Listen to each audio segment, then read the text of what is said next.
Assalamualaikum warahmatullahi wabarakatuh. Alhamdulillahillazi khalaqas samawati wal ardh wa ilaz zulumati ilan nur. Ashhadu an la ilaha illallah wahdahu la syarika lah. Iyyahu na'budu wa iyyahu nasta'in. Wa ashhadu anna sayyidana Muhammadan abduhu wa rasuluh rahmatan lil alamin. Allahumma salli ala sayyidina Muhammad wa ala ali sayyidina Muhammad. Amma ba'd. Qala Allah Ta'ala fi kitabihil azim. A'udzu billahi minasy syaithanir rajim. Bismillahirrahmanirrahim. Ya ayyuhallazina amanu kutiba alaikumus syiyam kama kutiba alal ladzina min qablikum la'allakum tattaqun. Sadaqallahul azim. Maha benar Allah dengan segala firman-Nya. Saudara-saudaraku muasyiral muslimin rahimakumullah. Bersyukur kita kepada Allah Subhanahu wa ta'ala yang telah memberikan berbagai macam nikmat kepada kita. Begitu banyak nikmat Allah Subhanahu wa ta'ala kepada kita yang apabila kita coba menghitungnya, meskipun semua ranting dan dahan kita jadikan penahnya, semua air di permukaan bumi kita jadikan tintanya, maka tidak akanlah mampu kita menghitung apa banyak nikmat yang telah diberikan oleh Allah Subhanahu wa ta'ala kepada kita. Terlebih pada dua nikmat utama, yaitu nikmat iman dan Islam. Untuk itu sederhana kita diajarkan oleh Allah Subhanahu wa ta'ala pun melalui baginda Rasulullah sallallahu alaihi wasallam,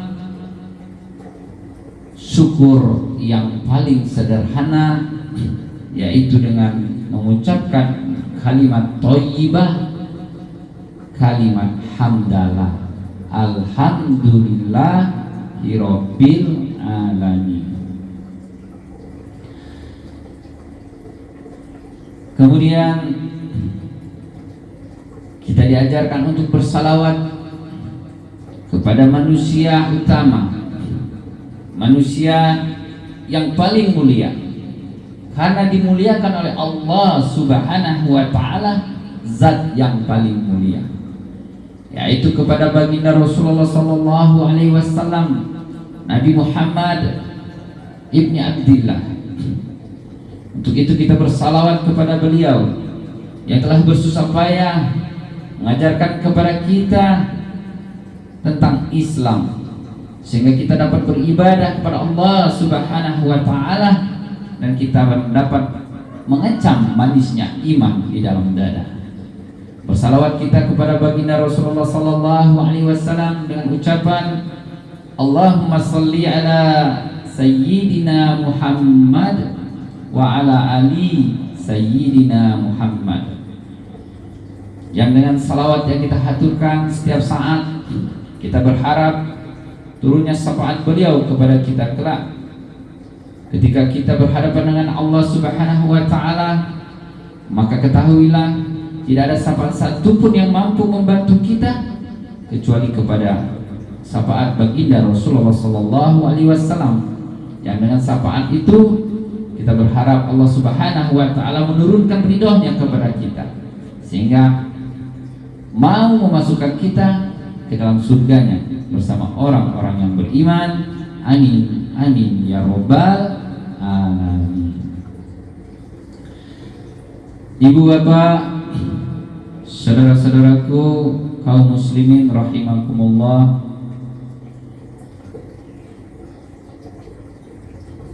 alhamdulillah sampai hari ini kita masih diberi oleh Allah Subhanahu wa taala hidayah. Yang dengan hidayah ini kita mampu melaksanakan ibadah puasa.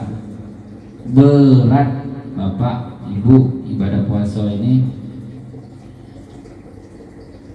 menahan lapar, kerongkongan kering, mencekik keringnya. Tidak akan mampu kita melaksanakannya kecuali kita diberikan oleh hidayah oleh Allah Subhanahu wa taala. Besar sekali nikmat hidayah ini yang Allah berikan, yang merupakan hak prerogatif Allah Subhanahu wa taala. Karena tidak sembarang orang yang diberikan hidayah oleh Allah Subhanahu wa taala. Ada nabi yang anaknya tidak diberikan hidayah oleh Allah Subhanahu wa taala, seperti Nabi Nuh dan Kan'an. Ada nabi yang istrinya tidak diberikan hidayah oleh Allah Subhanahu wa taala, seperti Nabi Lut alaihissalam. Ada nabi yang bapaknya sendiri tidak diberikan hidayah oleh Allah Subhanahu wa taala, bahkan bapaknya jadi penentang berat, seorang ahli pembuat berhala, Nabi Ibrahim alaihissalam dan ayahnya Azar. Kemudian ada nabi yang berdakwah tetapi pamannya sendiri tidak diberikan hidayah oleh Allah Subhanahu wa taala, seperti Abu Lahab dan Abu Jahal, paman baginda Rasulullah sallallahu alaihi wasallam, tidak diberikan hidayah oleh Allah Subhanahu wa taala. Nah, kita Ibu, Bapak, anak Nabi bukan, istri Nabi jauh, bapak Nabi bukan, paman Nabi jauh. Bersyukur kita diberikan oleh Allah Subhanahu wa taala, ditanamkan hidayah di dalam hati kita sehingga kita beriman dan mau menjadi seorang muslim, sehingga kita dapat melakukan rangkaian ibadah seperti bulan Ramadan ini. Kita melakukan rangkaian ibadah puasa dan ibadah-ibadah yang lainnya. Oleh karena itu, manfaatkanlah hidayah yang ada dalam tubuh kita, dalam hati kita, dan kita manfaatkan pula bulan Ramadan tahun ini dengan sebaik-baiknya, melakukan rangkaian ibadah sebaik-baiknya, karena tidak ada jaminan kita akan bertemu kembali dengan bulan Ramadan tahun yang akan datang. Karena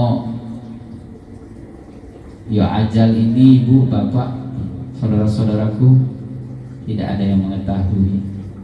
Seperti buah kelapa yang mudah jatuh, yang kecil jatuh, apalagi yang sudah tua jatuh sendiri. Kita tidak mengetahui apakah kita masih bisa berjumpa dengan bulan Ramadan tahun depan. Karena menurut usia baginda Rasulullah sallallahu alaihi wasallam, kita umat Islam ini hanya diberi batas waktu 63 tahun. Yang hari ini sudah 62 11 bulan. Tinggal 1 bulan lagi, Bapak Ibu. Oleh karena itu, marilah kita manfaatkan bulan Ramadan ini yang merupakan bulan candra di kawah candra di muka, bulan pendidikan bagi kita semua. Bahwa bulan Ramadan di dalam melaksanakan rangkaian puasa kita diberi 3 bentuk pendidikan. 3B. Kalau ada ustadz-ustadz yang lain lebih dari 3, ikuti baik. Saya hanya memberikan 3 pendidikan terpenting dalam rangka melaksanakan rangkaian puasa. Kita dididik untuk menjadi yang pertama, kita dididik untuk disiplin. Disiplin kita Bapak Ibu, mulai dari beduk subuh sampai kepada beduk maghrib, kita disiplin untuk tidak makan dan minum, menahan haus yang mencekik leher, menahan lapar yang menjepit perut. Bangun pagi-pagi, mau ke kantor, mau sekolah, mau pergi kuliah, mau beraktivitas, lihat di dapur, buka karena ada makanan, ada pempek, laksa. Tidak kita makan, mau kita, pengen kita, boleh kita makan. Nanti waktu sudah beduk maghrib, disiplin kita, tunggu nanti sampai beduk maghrib. Siang hari pulang sekolah, pulang kuliah, pulang dari sawah, pulang dari kerja, masuk dapur, lihat lagi, buka, ada makanan, ya. Ada nasi, ada rendang, mungkin ada pempek, ada ayam. Tidak kita makan. Disiplin kita, mau kita makan. Kapan? Nanti habis maghrib. Jam 1 biasa kita tidur siang bagi yang tidak beraktivitas, daripada melaksanakan kegiatan yang sia-sia. Kata Allah Subhanahu wa taala, tidurmu waktu puasa adalah ibadah. Maksudnya supaya kita tidak melakukan kegiatan yang sia-sia, sebaiknya kita tidur. Bangun tidur, lihat di samping kanan ada istri, gemuk, lepuk, molek. Boleh. Nanti habis, jangan habis maghrib, habis isya, biar panjangan dikit waktunya, santai. Disiplin kita. Sarapan pagi, makan siang, istri gemuk, lepuk, molek, halal, tapi tidak kita lakukan karena kita disiplin. Diajarkan kita untuk disiplin waktu, bahwa dari pukul 5 sholat subuh sampai dengan beduk maghrib kita berpuasa. Kita dilarang makan minum dan dilarang pada hal-hal yang menyebabkan ibadah puasa kita batal meskipun itu halal. Yang kedua, bulan Ramadan, bulan kawah candra di muka, mengajarkan kita untuk menjadi orang yang jujur. Untuk menjadi orang yang jujur.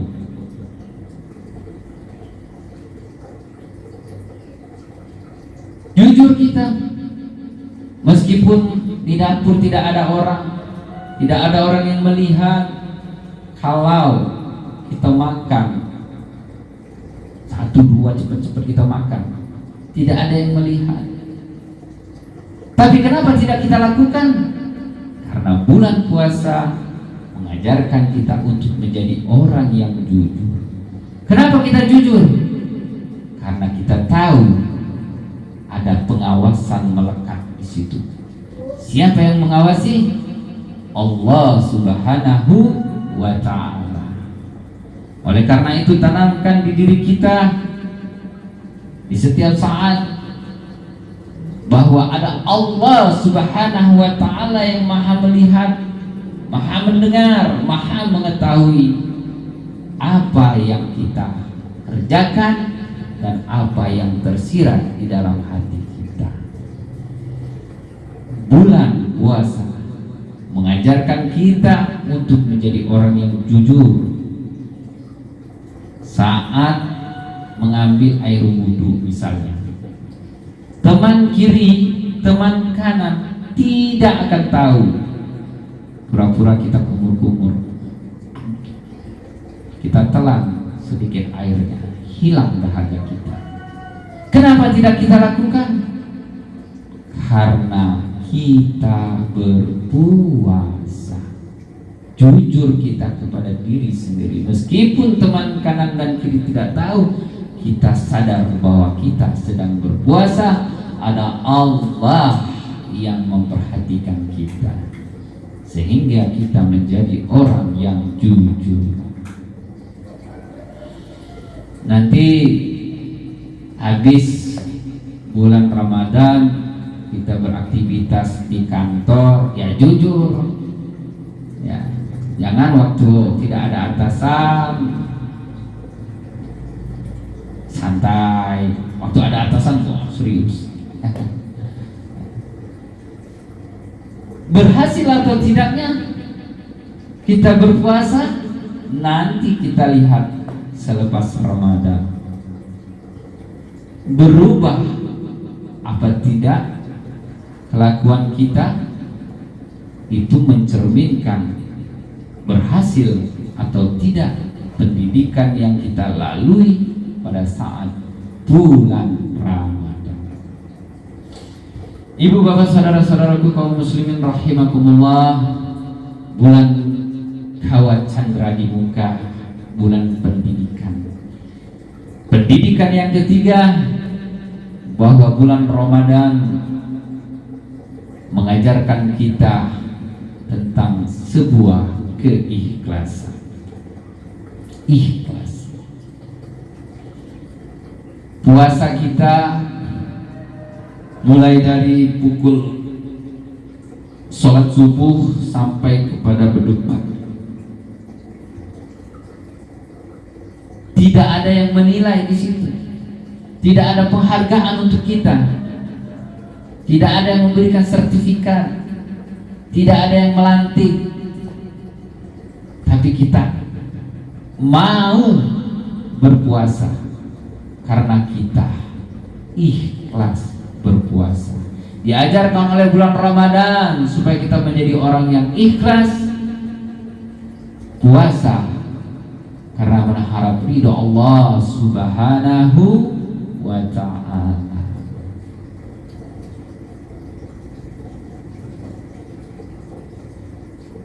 Ikhlas gitu Bapak, ikhlas gitu Ibu, nahan lapar, nahan aus, karena kita semata-mata ibadah untuk Allah Subhanahu wa ta'ala. Dan memang ibadah puasa ini berbeda dengan ibadah-ibadah yang lain. Salatmu untukmu, kata Allah Subhanahu wa ta'ala, hajimu untukmu, zakatmu untukmu, tapi puasamu adalah untukku, kata Allah Subhanahu wa ta'ala, dan biar aku yang akan membalasnya. Dan kita yang berpuasa akan mendapatkan dua kenikmatan dari Allah Subhanahu wa ta'ala. Nikmat pertama adalah nikmat ketika kita berbuka puasa. Nikmat berbuka puasa, Masya Allah, berlapar, haus, lihat ada es buah, Masya Allah, nikmat sekali. Dan kenikmatan yang kedua akan langsung diberikan oleh Allah Subhanahu wa ta'ala ketika kelak kita berhadapan dengan beliau di akhirat kelak. Dan kita tidak tahu bagaimana nikmat yang diberikan oleh Allah Subhanahu wa ta'ala. Karena nikmat di surga itu tidak bisa dibandingkan dengan nikmat-nikmat apapun, tidak bisa dibayangkan dengan akal pikiran, tidak bisa diimpikan dengan mimpi-mimpi yang indah sekalipun. Bapak Ibu saudara-saudaraku kaum muslimin rahimakumullah, 3 pendidikan yang diberikan bulan Ramadan kepada kita yang melaksanakan ibadah puasa. Yang pertama disiplin, yang kedua jujur, dan yang ketiga ikhlas. Itulah sebenarnya rangkaian-rangkaian ibadah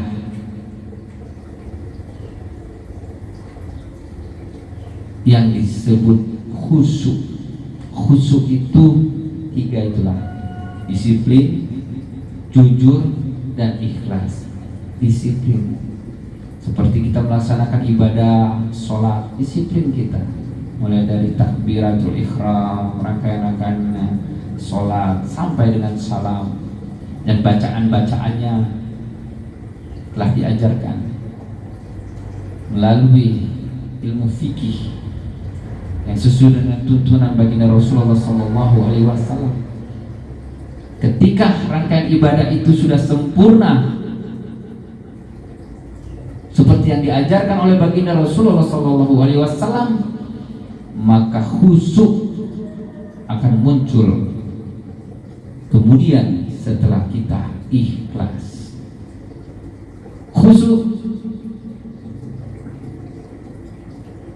2 batasan: melaksanakan ibadah sesuai dengan sunnah fikih yang diajarkan oleh baginda Rasulullah SAW. Kemudian yang kedua ikhlas. Ibu bapak saudara-saudara kaum muslimin rahimakumullah, itulah yang dapat kita bicarakan pada sore hari ini. Mudah-mudahan Allah Subhanahu wa ta'ala kelak menjadikan kita orang-orang yang berhasil melalui rangkaian ibadah bulan Ramadan, hawa candra di muka, bulan pendidikan untuk kita semua, sehingga kelak selepas Ramadan kita mendapatkan gelar takun di hadapan Allah Subhanahu wa ta'ala, sebagaimana tujuan dari ibadah puasa itu sendiri. Ya ayyuhallazina amanu kutiba alaikumussyam, hai orang-orang yang beriman, diwajibkan atas kamu berpuasa, kama kutiba alal ladzina min qablikum la'allakum tattaqun, sebagaimana telah diwajibkan atas orang-orang sebelum kamu supaya kamu menjadi orang yang bertakwa. Tujuan akhir dari rangkaian ibadah bulan Ramadan, tujuan akhir daripada ibadah puasa, untuk menjadikan kita orang yang bertakwa. Karena memang kata Allah Subhanahu wa ta'ala, berbekallah kamu ketika kamu menghadapku, maka sebaik-baik bekal, kata Allah Subhanahu wa ta'ala, wa tasawwadu fa innahu khairu zadit taqwa, sebaik-baik bekal kamu menghadapku adalah bekal takwa. Demikianlah setiap yang datangnya, setiap yang keluarnya baik, pastilah datang dari Allah Subhanahu wa ta'ala. Semua kehilapan, kekeliruan, kesalahan datangnya dari diri saya sendiri. Billahi taufiq wal hidayah. Assalamualaikum warahmatullahi wabarakatuh.